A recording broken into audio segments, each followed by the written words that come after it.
State of Mankind. How much do you know? Excerpts from How the Spectre of Communism is Ruling Our World. 135. What is the CCP's so-called Great Periphery Diplomacy? Party think tanks define it like this: China neighbors 14 countries along a lengthy land border, and looks across the sea at 6 other neighboring countries. Beyond that, to the east is the Asia-Pacific region, and to the west is Eurasia. That is, the radial extent of China's extended neighborhood covers 2/3 of international politics, economy, and security. Thus, the framework of periphery diplomacy is more than mere regional strategy, it is a true grand strategy.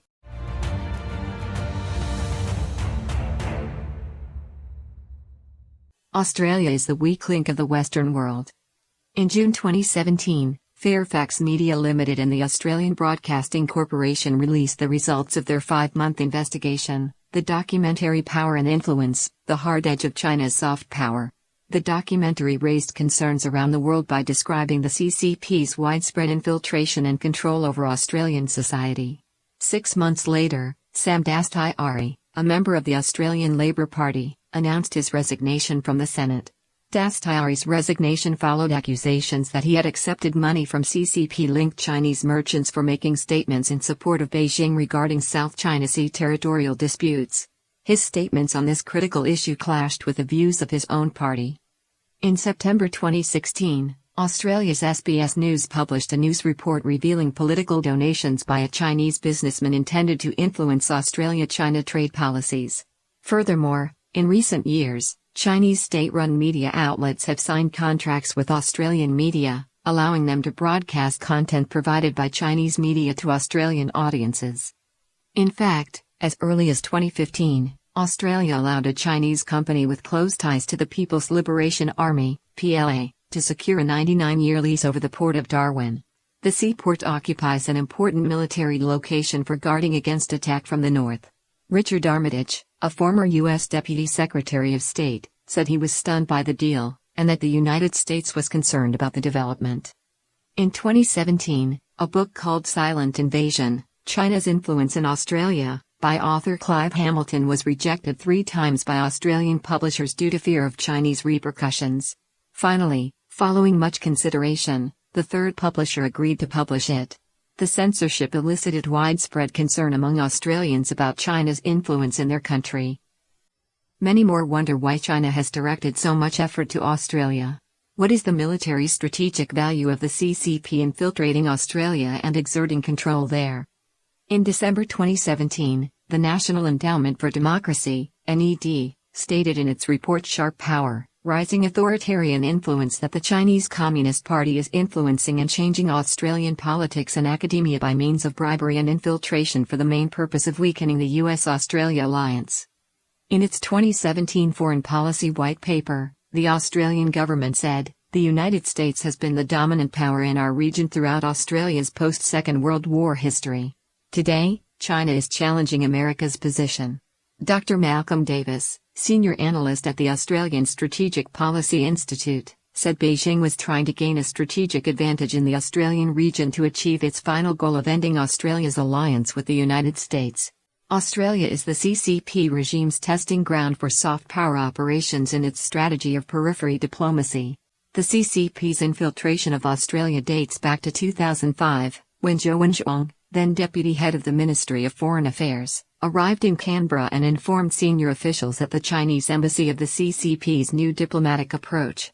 He said that the first goal of including Australia in China's greater periphery is to ensure that Australia will serve as a trustworthy and stable supply base for China's economic growth in the next 20 years. The long-term goal is to pry apart the US-Australia alliance.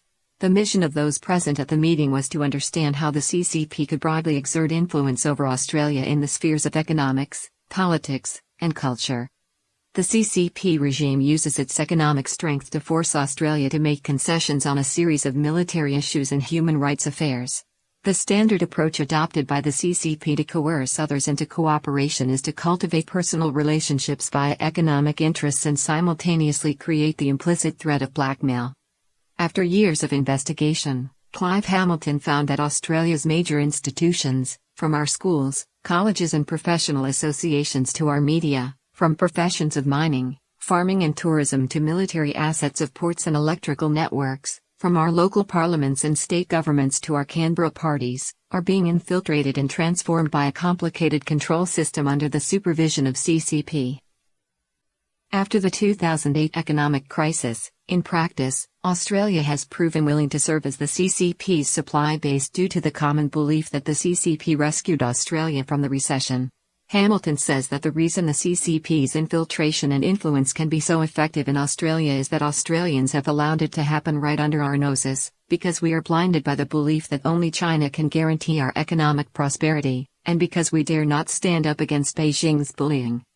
Despite awareness of the CCP's infiltration and influence on Western society, and particularly the CCP's infiltration and control of overseas Chinese communities, most well-meaning Westerners naively imagined initially that the main purpose of the party's strategies was negative, that is, to silence the voices of critics and those with different political opinions. However, Hamilton says that behind the negative operations are the CCP's positive ambitions, to use ethnic Chinese immigrants to change the frame of Australian society, and to have Westerners sympathize with the CCP so as to allow Beijing to build up influence. In this way, Australia would be transformed into the CCP's helper in becoming a nation, then global superpower. Similarly, the CCP is extending its infiltration and control from Australia to New Zealand. Anne-Marie Brady, an expert in Chinese politics at the University of Canterbury, released a report titled Magic Weapons, which takes New Zealand as an example to illustrate how the CCP extends its infiltration and political influence overseas. The report reveals that several Chinese-born members of New Zealand's parliament have close links with the CCP, and that many politicians have been bribed by massive political donations from rich Chinese merchants and CCP United Front organizations such as Chinese trade associations in New Zealand. Shortly after her report was published, Dr. Brady's college office was broken into. Before the break-in, she also received an anonymous letter threatening her with the words "You are the next one." China is actively roping in New Zealand's local politicians. For example, members of New Zealand political parties are lavished cordial treatment on trips to China. Retired politicians are offered high-paying positions in Chinese enterprises, as well as other benefits to have them follow the party's directives. From Chapter 18, The Chinese Communist Party's Global Ambitions.